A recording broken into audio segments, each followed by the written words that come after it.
hili kanisa limeundwa kwamba kila mtu ahusike, sio kwa sababu wewe una influence kubwa unafanya mambo yote mwenyewe.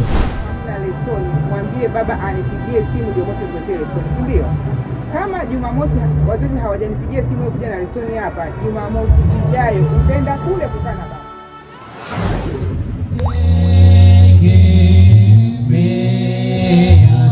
Wakuu wa maidara wahusike, wazee wa makanisa wahusike, mchungaji ahusike. Nataka niwaambie kila kazi itakuwa ni sawa na nyinyi vijana. Nataka niwaambie sehemu ya kuwa trained ni maombi ya Jumatano na Ijumaa. Hatuwezi tukakukurupukia kukupa siku ya Sabato, lazima tukupitie katika process. Nana tuombe.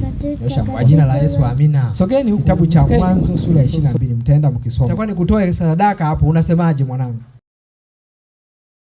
Mwaka huu nataka niwaambie, mwaka huu wazee wa kanisa tuwapeni vijana mimbari, tukuze vipawa kwa jina la Yesu.